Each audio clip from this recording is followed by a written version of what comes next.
오늘 우리에게 주시는 하나님의 말씀입니다. 구약 다니엘서 4장 29절에서 37절의 말씀입니다. 구약 성경 1239쪽입니다. 다니엘서 4장 29절에서 37절의 말씀을 다 같이 봉독하시겠습니다. 12달이 지난 후에 내가 바벨론 왕궁 지붕에서 거닐세 나 왕이 말하여 이르되 이 큰 바벨론은 내가 능력과 권세로 건설하여 나의 도성으로 삼고 이것으로 내 위엄의 영광을 나타낸 것이 아니냐 하였더니 이 말이 아직도 나 왕의 입에 있을 때 하늘에서 소리가 내려 이르되 느부갓네살 왕아 네게 말하노니 나라의 왕위가 네게서 떠났느니라.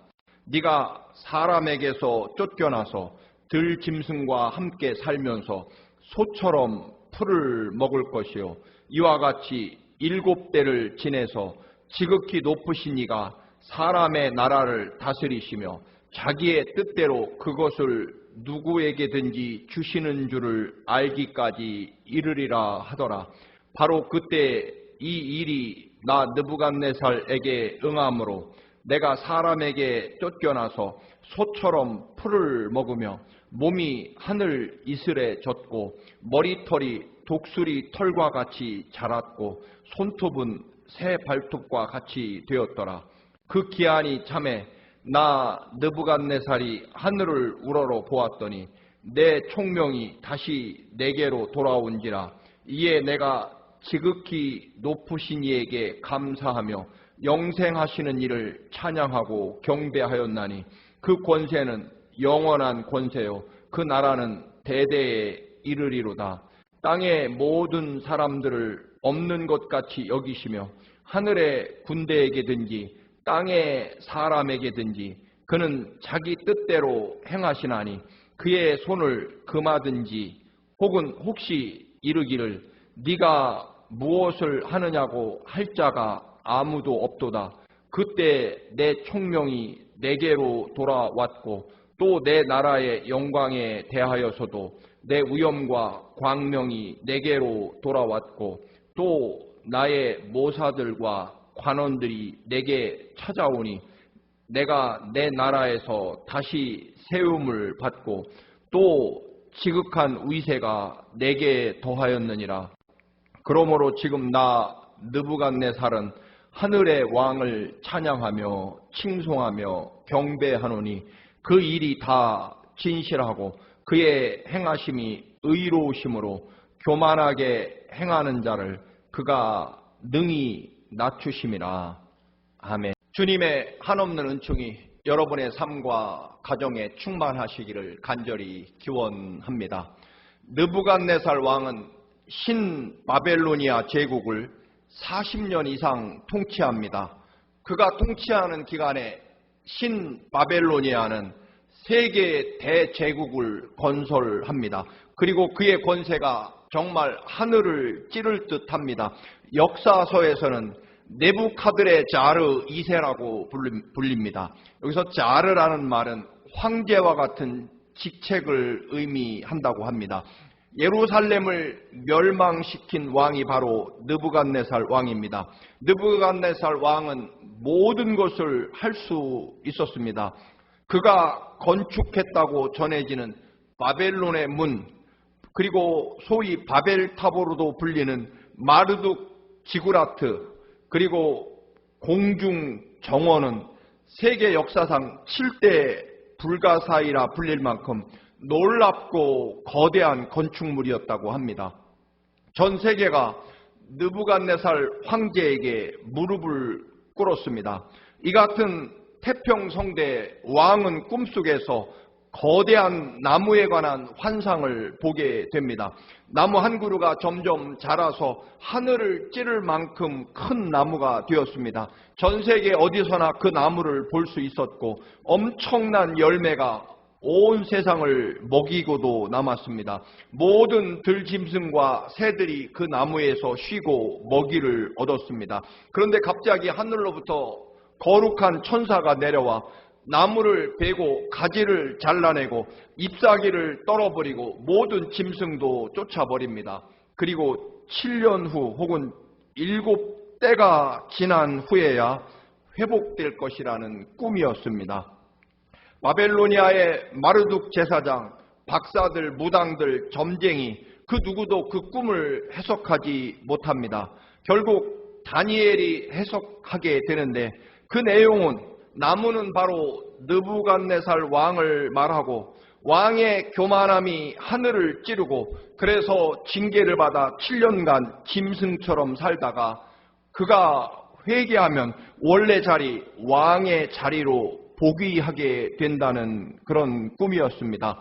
느부갓네살 왕은 이처럼 꿈과 다니엘의 해석을 통해서 하나님의 경고를 충분히 전해 들었습니다. 그러나 왕은 돌아서기는커녕 점점 더 교만해지게 됩니다. 다니엘이 말합니다. 27절입니다.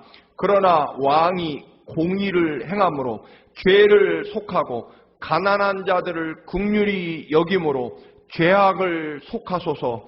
그리하면 왕의 평안함이 혹시 장구하리이다.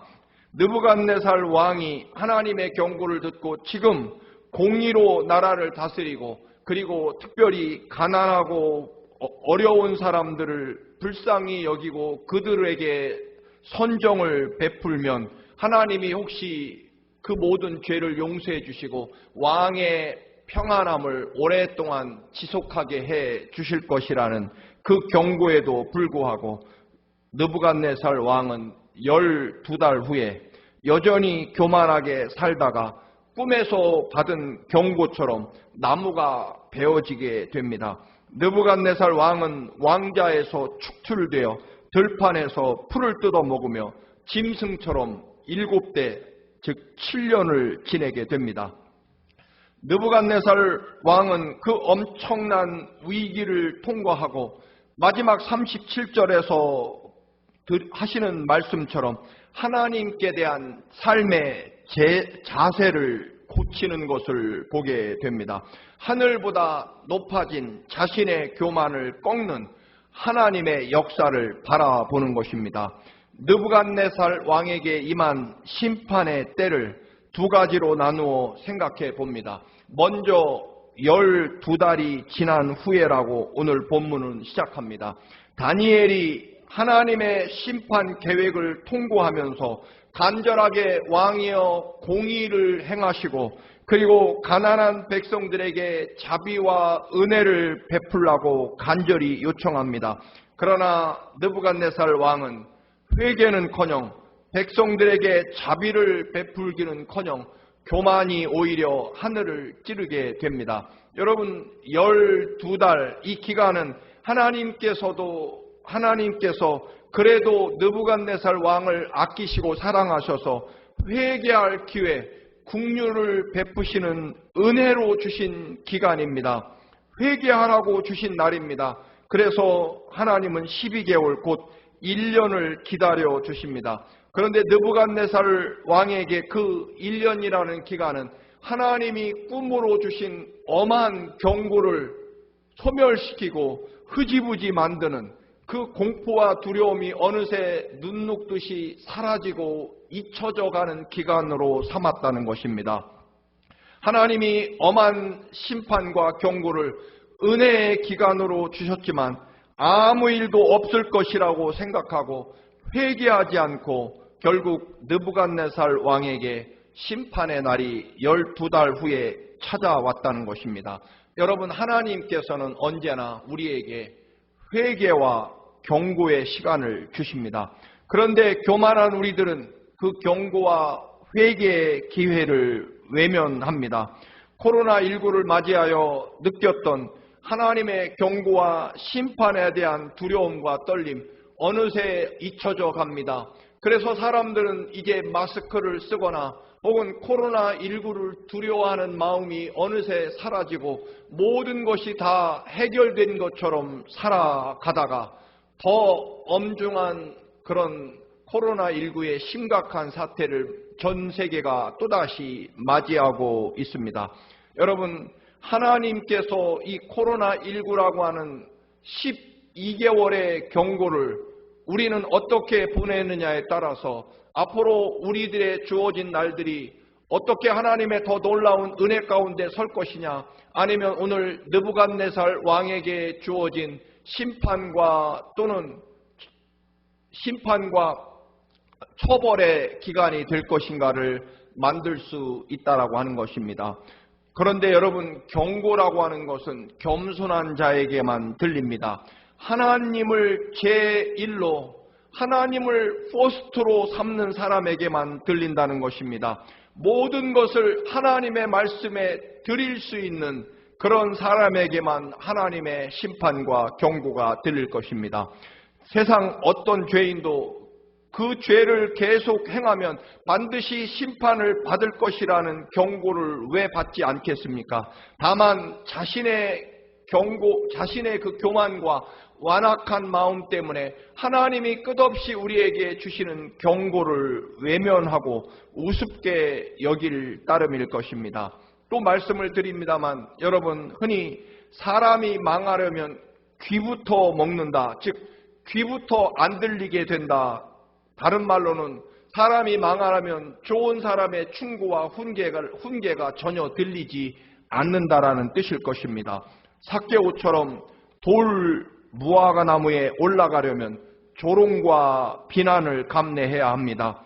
지붕을 뜯어내고 친구를 침상째 예수님 앞으로 데려다 놓으려면 역시 엄청난 비난과 그리고 손해배상을 각오해야 됩니다. 당연히 소돔과 고모라 성의 멸망에도 하나님의 경고가 들렸습니다. 노아 시대 홍수의 멸망에 대한 경고도 100년 혹은 100년 이상 이미 오래전부터 전해졌고, 노아는 방주를 만들고 있었지만 그러나 사람들은 조롱과 멸시로 노아를 대합니다. 우습게 여깁니다. 결국 롯과 2딸만 구원받고 그리고 노아의 8 식구만 구원을 받게 됩니다. 반대 상황이 있습니다. 니느웨 성에게 요나를 통해서 회개가 촉구됩니다. 사흘을 걸어야 되는 그 엄청난 도성에 요나는 겨우 성의 없이 하루만 심판을 선포합니다. 그런데 놀랍게도 왕으로 시작해서 온 백성, 심지어는 짐승들조차 금식하며 왕도 베옷을 입고 엎드려 회개합니다. 여러분, 이솝 우화에서 개미가 배짱이에게 경고합니다. 너 그렇게 놀기만 하다가는 반드시 겨울이 올 것이라고 말입니다. 느부갓네살 왕이 바벨론 도성 왕궁 지붕에서 세계 7대 불가사의 중에 하나인 그 엄청난 궁궐 공중 정원을 거닐 때 심판이 임합니다. 그는 아마도 공중 정원, 그 어마어마한 화려한 도성의 그 꼭대기를 거닐면서 바벨론 도성, 자신이 지배하고 건설한 바벨로니아의 그 거대한 도성을 내려다 보았을 것입니다. 공중 정원은 자기 자신의 그 찬란한 업적을 내려다보며 확인하기에 참으로 좋은 지점이었을 것입니다. 30절에 보면 내가 세운 도성, 내가 내 능력과 권세로 건설한 도성, 나의 영광, 내 위엄을 나타내는 이 도성이라고 철저하게 내 공로 혹은 내 능력, 내 노력, 내 자랑을 하고 있습니다. 나의 권세와 능력으로 건설했기 때문에 내 도성이고 내 영광과 위엄을 당연히 나타내야만 되고, 그래서 나는 존경과 영광과 경배를 받아야 마땅하다는 한없이 교만한 느부갓네살 왕입니다. 계속해서 내 영광을 강조하고 있습니다. 실제로 바벨로니아에서 발굴된 모든 벽돌에는 느부갓네살 왕의 이름이 찍혀 있다고 합니다. 여러분, 교만이 앞에 가면 그 뒤에 꼭 따라가는 것이 있습니다. 그것은 바로 패망, 멸망입니다. 그 유명한 잠언서 16장 18절, 교만은 패망의 선봉장이요 거만한 마음은 넘어짐의 앞잡이이니라. 자기를 드러내는 말이 끝나기도 전에 하늘에서 음성이 들려옵니다. 한마디로 말하면 느부갓네살 왕아, 너는 끝났다, 그런 말씀일 것입니다. 온 세상을 지배하고 호령하던 황제가, 난공불락의 보좌를 자랑하던 그가 왕좌에서 순식간에 쫓겨납니다. 하나님의 음성, 하나님의 말씀 한마디로 그렇게 됩니다. 왕위에서 쫓겨난 느부갓네살은 사람의 위치에서도 쫓겨납니다. 그래서 짐승의 세계로 추방되어 정말 소처럼 풀을 뜯어먹고 생존하게 됩니다. 이슬을 맞으며 잠을 자고 그가 들판에서 짐승처럼 자라다 보니 머리털이 독수리 털 같았고 손톱은 자라서 새 발톱처럼 돼버립니다. 여러분, 교만하면, 즉 하나님의 영이 떠나면 그 자리에는 사탄과 교만이 자리 잡을 것입니다.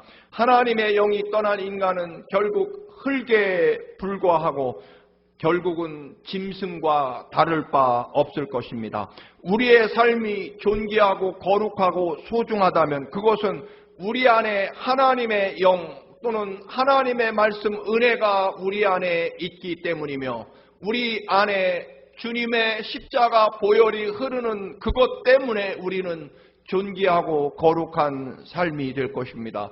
세계 최강의 나라 바벨로니아 황제의 자리에서 풀이나 뜯어먹고 짐승의 모습으로 전락하게 됩니다. 여러분, 하나님이 시작하시면 그 역사상 가장 튼튼한 여리고 성도 순식간에 무너져 버립니다. 홍해 바다도, 그 거대한 바다도 하나님이 시작하시면 순식간에 홍해 바다도 갈라집니다. 하나님께서 낮추시기 전에 우리가 낮아져야만 합니다. 하나님은 반드시 교만한 자를 가장 미워하시고 그리고 반드시 물리치시기 때문에 그렇습니다. 34절에 보면 그 기한이 참에, 즉 7년의 기한이 찼을 것입니다. 나 느부갓네살이 하늘을 우러러 보았다라고 고백합니다. 그 전에 느부갓네살은 하늘을 바라볼 필요가 없었습니다. 왜냐하면 자신이 하늘이라고 생각했기 때문입니다. 그는 그저 자기가 세운 그 어마어마한 공중 정원에서 내려다보면 되었습니다. 아름다운 후궁들과 자식들, 그리고 자기가 세운 거대한 업적과 그리고 보물들을 바라보며 살면 되었습니다. 그러나 하나님의 영이 사라지자 들판으로 쫓겨가 그도 순식간에 짐승이 됩니다. 온전한 인간으로 회복하는 모습이 나와 있습니다. 궁궐에서 자신의 업적을 교만하게 자랑하며 온 세상의 영광을 자기가 받으려고 했던 내려다보는 눈에서 이제 하늘을 우러러 봅니다. 하나님만을 간절하게 바라는 그런 사람으로 눈길로 변화되게 됩니다. 34절입니다. 심판의 기한이 찼고 느부갓네살은 하늘을 우러러 보았고 그의 총명함이 다시 돌아왔다는 것입니다. 하늘을 우러러 보는 존재로 창조됩니다. 미가서 7장 7절입니다. 오직 나는 여호와를 우러러 보며 나를 구원하시는 하나님을 바라보나니 하나님이 나를 들으시리로다. 아멘, 아멘입니다. 그 어디서도 도움을 찾지 못할 때 하나님을 우러러보며 하나님께 간구하면 하나님이 나의 기도를 들어주십니다. 왕이 하늘을 우러러볼 때 그때 하나님께서 느부갓네살 왕의 총명함을 되찾아 주십니다. 즉 느부갓네살의 영혼을 회복시켜주고 그의 영과 혼이 회복될 때 그의 삶 속에 하나님이 계실 때 그리고 그가 비로소 이 우주 만물의 역사의 주인이 하나님이시며 내 삶에 주어진 모든 것이 내 업적이 아니라 하나님의 은혜로 주신 하나님의 주관과 역사 속에 내가 있다는 것을 고백한 순간에 비로소 그는 그의 영혼이 돌아오고 총명함이 다시 돌아온다는 것입니다. 옛날에 느부갓네살 왕으로 회복됩니다. 사랑하는 교우 여러분, 어려운 시대를 또 살아갑니다. 우리가 회복되는 길은 딱 한 가지입니다. 하나님의 영이, 하나님의 말씀이, 그리고 하나님의 십자가 보혈이 내 영혼과 삶에 들어오는 순간 우리가 회복될 것이고, 우리 하나님이 주신 형상과 하나님의 영이 다시 살아날 때만 우리가 다시 회복될 것입니다. 이전보다 느부갓네살 왕에게 더 큰 영광, 영예가 주어지고 다시 왕자를 회복하게 됩니다. 하나님을 바라보는 자에게, 하나님이 이 우주 만물의 내 생명과 삶의 주인이시며 모든 것을 주관하시고 허락하시는 하나님이심을 고백할 때 더 놀라운 은혜를 허락하셨다는 것입니다. 다시 말해 하나님 앞에 언제나 겸손과 하나님의 은혜임을 고백하고 감사하는 자에게 복이 회복된다는 것입니다. 느부갓네살 왕이 자기 영광으로 알 때에는 하나님을 발견할 수 없었고 그래서 교만할 수밖에 없었습니다. 그러나 처절한 실패와 낭망 중에 하나님을 발견하고 여호와 하나님을 앙망하며 바라보게 됩니다. 당대에 손꼽히는 신학자였으며 모든 학생들에게 존경을 받던 하버드 신학대학 교수인 헨리 나우엔 교수, 그가 그 교수직을 사임하고 정신지체아들이 수용된 복지원의 직원으로 일합니다. 그 높은 보수와 명예, 보장된 신학대학의 교수직을 버리고 정신박야가 아이들의 용변을 치우고 그들에게 목욕을 시켜주는 굳은 일을 도맡아 합니다. 그 후에 자서전에서 그는 고백합니다. 나는 언제나 올라가는 길, 더 올라가는 길만 추구하며 살았습니다. 어려서부터 천재 소리를 들었고 교수가 되어 존경만 받았습니다. 책을 쓰면 베스트셀러가 되었고 나는 오로지 성공만을 위해 살았습니다. 그러나 어느 날 정신지체아인 한 소년을 만났을 때 하나님께서는 바로 이런 사람의 고통에 함께 하시며 하나님은 이 낮은 자리에 계신다는 것을 깨닫게 되었습니다. 높은 곳에서는 하나님을 만날 수 없었습니다. 내려와서 하늘을 바라볼 때 하나님을 진정으로 나는 만날 수 있었다라고 고백합니다. 하늘을 우러러 바라보고 살아계신 하나님의 모든 역사와 주권을 인정했을 때 느부갓네살 왕이 총명함이 회복되고 그는 이제 진정한 그의 총명함과 지혜로 고백합니다. 지극히 높으신 자에게 감사하며 영생하시는 자를 찬양하고 존경합니다. 그의 권세는 영원한 권세이시며 하나님 나라는 대대에 이를 것입니다라고 고백합니다. 35절에서 느부갓네살 왕은 더더욱 확실하게 고백합니다. 하나님께서 무엇이든 하실 수 있고 하나님의 뜻대로 행하시는 것이다라고 말입니다. 이제 내 삶의 주인은 하나님이시며 현재 내 모든 것은 하나님의 주관하심 속에 내게 하나님이 허락해 주신 것이라는 고백입니다. 늘 자기 자신만 바라보다가 이제 비로소 하나님을 바라봅니다. 26절에 분명히 선포했습니다. 하나님이 다스리시는 줄을 왕이 깨달은 후에야 왕의 나라가 견고해질 것입니다. 하나님이 다스리시는 줄을 왕이 깨달은 후에야 왕의 나라가 견고하다는 것입니다. 그렇습니다.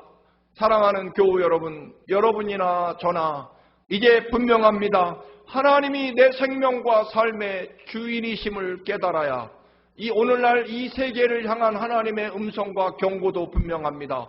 하나님이 이 땅, 이 세계, 이 우주 만물의 주인이시며 이 땅의 모든 백성들은 살아계시고 전능하신 하나님이 역사의 주인이시며 생명의 주인이시며 이 모든 것의 주인이시고 우리가 그 거룩하신 하나님의 말씀과 은혜 때문에 살아가며 우리가 그 은혜와 말씀 안에 설 때만 비로소 우리는 그것을 깨달은 후에야 우리는 온전히 회복되고 설 수 있다라고 하는 것을 말입니다.